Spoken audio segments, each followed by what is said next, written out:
Solo में फायदा भी है नुकसान भी है। तीसरे दिन बाद पठानकोट पहुंच रहा हूँ। बेइज्जती वाली बात नहीं है। जम्मू और कश्मीर के रोडों पर तुम्हारा भाई एंटर कर चुका है अपनी स्प्लेंडर लेके। गोप्रो में पता नहीं क्या प्रॉब्लम होगी, रिकॉर्डिंग होते होते ही बंद हो जाती है। 12 से 13 किलोमीटर है, पाकिस्तान का बॉर्डर इस साइड है। भाई लोग डरते हैं ना जम्मू कश्मीर आने से, भी ज्यादा स्ट्रगल भी नहीं करवाना बाइक को। बाइक ने बहुत अभी तो घुमाना है हमें, ट्रकों की जान लिगड़ जाती है।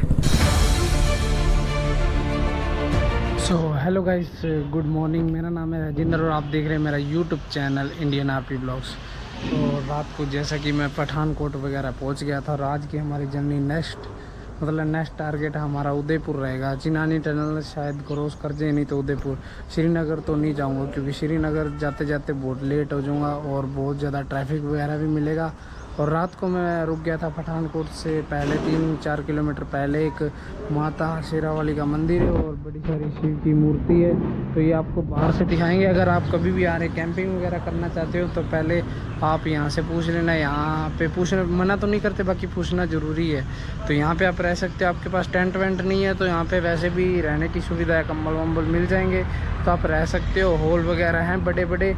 अभी ना ये धोना पड़ रहा है मेरे को क्योंकि ना उसमें सनस्क्रीन वगैरह थी बैग में, मैंने बड़े बैग में डाल दी थी और दबाव की वजह से उसका ढक्कन वगैरह खुल गया और सारी गंदगी, तो ये धोना वोना पड़ रहा है। एक बैग भी मेडिकल किट जो बैग था वो भी ख़राब हो गया, वो भी साफ़ वगैरह करा। सुबह काफ़ी टाइम लग गया चीज़ें साफ़ करने में भी। तो यहाँ पे अपन ने टेंट वेंट लगाया था और बाइक फुल लोड हो चुकी है। इसमें ये अपने को बिजली की भी सुविधा मिल गई थी तो बाइक पूरी लोड हो चुकी है। अभी निकलते हैं। अपना रोमियो तो हो गया है रेडी फुल। 2 घंटे लग गए भाई लगेज वगैज लोड करने में, काफ़ी टाइम लगता है भाई।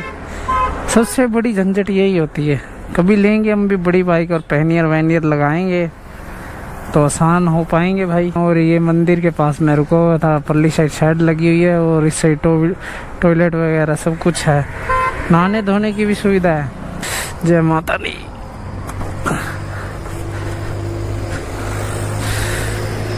जय माता दी, माता जी सुख रखी। तो निकल रहे हैं। आज की हमारी जर्नी स्टार्ट हो चुकी है और किलोमीटर है 74,330। तो देखो आज कितने किलोमीटर कवर कर पाते हैं। तो अपनी राइड तो ठीक ठाक सी होने वाली क्योंकि सोलो हूँ। सोलो में फ़ायदा भी है नुकसान भी है। फ़ायदा ये अपना चलते जाओ और नुकसान भाई साहब सबसे बड़ा तो होता है पैसे का। अगर आपके पास पैसा अच्छा है तो सोलो आप आ सकते हो। आपको शाम को ये नहीं देखना पड़ेगा अरे सस्ता सा रूम कहाँ है, सस्ता सा रूम कहाँ है, टेंट कहाँ लगाऊं, ये चीज़ नहीं आपको देखनी पड़ेगी। हाँ भाई फटक दिन से सुबह चलो, शाम को आपका रात को 8, 9, 10 बजे भी रुकोगे ना तो कोई दिक्कत नहीं है। मेन रोल ही पैसे का भाई राइड पे। तो क्यों रूम वगैरह अपने को लेना ही है तो जितना भी पड़ेगा 1000, 1500, 2000 का तो लेके आप रुक जाएंगे। सोलो वैसे भी चल रही है तो थोड़ा मतलब सोलो में दिक्कत वाली भी बात नहीं है। दिक्कत ऐसी कुछ दिक्कत नहीं है भाई, लोग भी अच्छे हैं तो थोड़ा पूछना पड़ता है इधर उधर से, बस थोड़ा सा झंझट वाली बात ये है। सो सामने आप देख रहे हो ना बोर्ड, तो इसी रोड से वो मंदिर से हम निकलेंगे पठानकोट की तरफ। तो ये धर्मशाला की तरफ जाता है रोड। 84 किलोमीटर धर्मशाला है तो ये रोड जाता है भाई, ये वाला रोड। सो हमें तो सीधा चलना है। पेट्रोल लेना पड़ेगा। रोमियो में पेट्रोल पड़ा है बट लेना पड़ेगा क्योंकि सुबह सुबह जब भी आप जर्नी स्टार्ट करें तो पेट्रोल डलवा के ही करें।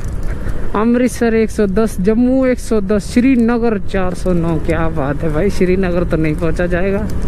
पिछली बार जब मैं फर्स्ट टाइम लद्दाख आया था 2021 में, तो हमने फर्स्ट डे में मैं घर से निकला था, कैथल गया था और कैथल से हम पठानकोट पहुंच गए थे। आगे आपको दिखाऊंगा वहाँ कहीं रुके थे। तो आज तीसरा दिन हो गया भाई पठानकोट नहीं पहुँच पाया। तीसरे दिन बाद पठानकोट पहुँच रहा हूँ भाई। बेइज्जती वाली बात नहीं है। और 750 कर दो। 750 का पेट्रोल आया है, पठानकोट से डलवाया है भाई। टंकी वंकी तो हो गई फुल क्योंकि इसमें 200 का तो कुछ पड़ा ही होगा पहले भी। 1000 रुपये का आता है मोटा मोटी, तो कुछ 250 रुपये का पहले भी पड़ा होगा और 750 का और पेट्रोल आ गया तभी इसको। आज तो कोई दिक्कत नहीं होने वाली। कल फिर सुबह भी जब मतलब सुबह फिर कल चलेंगे तो इसकी टंक फुल करवा लेंगे। और लद्दाख में हमारा देखो जैसे कि टूर रहता है, कैसे रहता है, उसी हिसाब से फिर हम अपनी कैन जो ले रहे हैं उसमें भी पेट्रोल वगैरह कैरी करेंगे।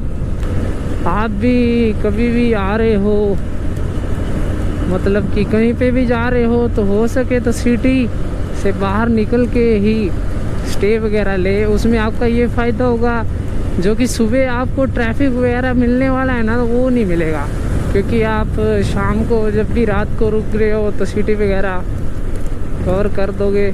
और यहाँ पे हम रुके थे पिछली बार, ये विशाल होटल है ना, यहाँ पे रुके थे। यहीं से हमने साथ में खाना वाना मिल गया था, और थोड़ी दूर चलते ही पेट्रोल पंप भी मिल गया था। बस थोड़ी भूख सी लगने लग गई है, तो मैं सोच रहा हूँ 50 किलोमीटर कवर करके ही कुछ खाऊं। पिछली बार आए थे तब भी टोल बंद था, और अब की बार आए तो अब की बार भी टोल बंद है। तो भाई जम्मू में एंटर हो चुके। जम्मू और कश्मीर की रोडों पर, गलियों पर नहीं, जम्मू और कश्मीर के रोडों पर तुम्हारा भाई एंटर कर चुका है अपनी स्प्लेंडर लेके, जिसका नाम है रोमियो। तो रोमियो कहेंगे हम, स्प्लेंडर नहीं कहेंगे इसे। रोमियो को लेके कर चुके हैं एंटर जम्मू कश्मीर में।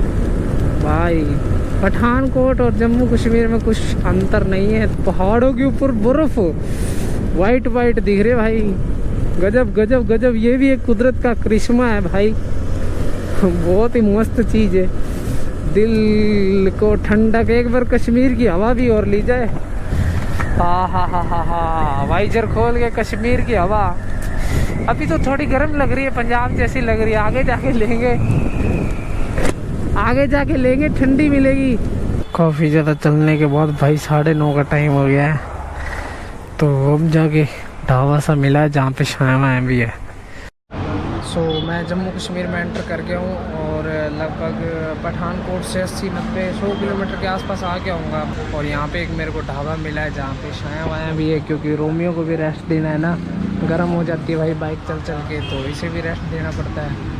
तो अभी यहाँ पे हम खाना वाने का कुछ सोच रहे थे, तो हमने एक परोंठा मंगवाया प्याज वाला और एक चाय, इसके साथ निपटाते हैं। और हमारी प्रीपेड सिम हो गई बंद, अब पोस्ट पेड चल रही है। तो पोस्ट पेड में लेके आया था जियो का नेटवर्क वगैरह अब तक तो बढ़िया मिल रहा है, और स्टोरी वगैरह डालता रहूँगा। अभी की अपडेट यही है। तो गोप्रो में पता नहीं क्या प्रॉब्लम होगी, रिकॉर्डिंग होते होते ही बंद हो जाती है भाई साहब। ये भी दिक्कतें आनी है क्या, आगे ना आए बस।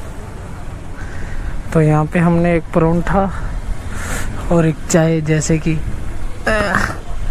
निपटाई है, और अब आगे की तरफ चलते हैं। स्प्लेंडर का भाई अलग ही मज़ा है, माइलेज भी अच्छी देती है, घुमाती भी अच्छा है। तो मैं रुका था सांबा के पास, सांबा करके कोई जगह है, और यहाँ से पाकिस्तान का बॉर्डर ऑलमोस्ट 12 से 13 किलोमीटर है। पाकिस्तान का बॉर्डर इस साइड है। पेट पूजा अच्छी होगी, मतलब परोंठा बढ़िया था। 40 रुपये का परोंठा, 10 रुपये की चाय। चाय तो भाई सब स्वाद ही आ गया पी के। पहले वहाँ पे मैंने सोच रखा था कि एक और पीऊँगा भाई, फिर बातों बातों में भूल ही गया। अंकल भी बातों में लग गए, मैं भी बातों में। तो अंकल बोले कोई दिक्कत वाली बात नहीं है भाई, आप अकेले आ सकते हो जम्मू कश्मीर में। तो पहले वाली कोई ऐसी कोई वो दिक्कतें नहीं है भाई। लोग डरते हैं ना जम्मू कश्मीर आने से, भाई जम्मू कश्मीर आएंगे कोई ये दिक्कत ना हो जाए, वो दिक्कत ना हो जाए। तो अंकल बोले कोई दिक्कत वाली बात नहीं, आप सोलो आए हो तो आपको कोई दिक्कत हुई है? मैं बोला अभी तक तो नहीं हुई है, बोला आगे भी नहीं होगी। अगर हाँ 1-2 इंसान तो अपने सभी जगह मिलते हैं भी, एक आध तो होता ही है भाई। वो तो अपने हरियाणा में भी है, कोई चोर चू तो मिल ही जाता है भाई, ये सभी जगह होती है। बाकी कोई दिक्कत वाली बात नहीं है। और यहाँ पे आर्मी बहुत ज़्यादा है, बहुत ज़्यादा आर्मी भी आपसे, अगर आप रुक रहे हो ना तो आर्मी भी आपसे पूछ रही है हाँ भाई कोई प्रॉब्लम है या क्या है। अगर आपके ऊपर उनको शक है तो आपकी चेकिंग वेकिंग भी कर सकते हैं। पहाड़ आ गए ना तो ऊपर की तरफ बाइक चढ़ती है तो बहुत स्ट्रगल करती है, और आगे से थोड़ी सी उठती भी है। पता नहीं कि पीछे लगेज वगैरह है तो लोड ज़्यादा हो रहा है, इसी कारण आगे से उड़ती है तो आराम आराम से चलानी पड़ रही है भाई। तो आप भी अगर ऐसे वैसे मतलब बाइक कोई सी भी लेके आते हो तो आगे से उठती हो तो आराम से ही चलाएं, कट वट पे भी आराम से ही कट मारे, ज़्यादा स्ट्रगल भी नहीं करवाना बाइक को। बाइक ने बहुत अभी तो घुमाना है हमें। ये रास्ता ध्यान है आपको, पिछली बार मैं आया था तो वो देखो ऊपर ऐसे ऐसे ऐसे ऐसे ऐसे करके रोड जा रहे हैं ना तो लाइन लगी हुई थी ट्रकों की। इस बार ट्रक वगैरह नहीं दिख रहे। पिछली बार वहाँ ऊपर कहीं हम रुके थे, वहाँ पे नाश्ता वगैरह भी किया था। मुझे ध्यान आ रहा है पिछली बार आए थे इसी रोड से। नहीं रहे ट्रक हैं भाई, ये अलग रास्ता है वो अलग है। ट्रक खड़े हैं यार, क्या बात है। सेम सेम सेम मतलब वैसा व्यू है और वैसे ही ट्रक खड़े हैं। यहाँ पे ट्रकों की जान निकल जाती है। काफ़ी ट्रक है जिनके टायर वगैरह चेंज हो रहे हैं, पीछे चेंज कर रहे हैं टायर, और किसी का इंजन विंजन खोल रखा है। मतलब कि वो स्पार्क वगैरह मतलब कुछ ना छोटी मोटी दिक्कत तो हो ही जाती है यहाँ पे ट्रकों में। और ट्रकों की लाइन लगी हुई है भयंकर, बहुत बड़े वाली। इस बार तो यार मैं लद्दाख आया था, बस इतना पता था लद्दाख है, ऐसे नहीं पता था उसके अंदर मतलब इतनी सारी जगह हैं घूमने के लिए। बस घूमने का एक जुनून सा था, शौक सा था, तो घूमने की तरफ हम निकल चुके थे। बाकी इतनी नॉलेज वगैरह नहीं थी। पिछली भी वीडियो आप मेरी जाके देखना, अगर टाइम मिले तो जाके देखना, तो हो सके तो सपोर्ट भी करना भाई। ये क्या है, मेट्रो वगैरह क्या है क्या? लगता है ऐसे रहा जैसे कोई मेट्रो वगैरह जानी हो। कश्मीर में देखो गर्मी भी होती है, सर्दी भी होती है और स्नोफॉल बहुत ज़्यादा होती है। जो जिला पास है वो कश्मीर में है, तो भाई एक टाइम वो बंद हो जाता है और आने वाले टाइम तक जो टनल बन रही है जो जिला को क्रॉस करेगी, तो अब विंटर में भी लद्दाख जा पाएंगे। सो गाइस इस वीडियो को हम फिलहाल यहीं पे एंड करते हो। और वीडियो अच्छी लगी है तो चैनल को सब्सक्राइब करना और एक लाइक करना, कमेंट करके जाना, दिल से भाई सब कमेंट करना। और कमेंट में आप कुछ भी पूछ सकते हो। और फिलहाल मैं हूँ जयपुर में, और अभी जयपुर में मेरा कुछ टाइम लगेगा, उसके बाद मेरे को जाना खाटू श्याम। और इस वीडियो को तो यहीं पे एंड कर रहे हैं। और इस वीडियो के हम 2 पार्ट बना रहे हैं क्योंकि बहुत ज़्यादा लंबी हो गई थी, 2 घंटे की वीडियो थी, तो भाई सब काट पीट के कोई 30 मिनट की बनाई है। और अभी इसके 2 पार्ट बना रहे हैं और इस वीडियो को फिलहाल यहीं पे एंड करते हैं और मिलते हैं नई वीडियो में। Bye bye.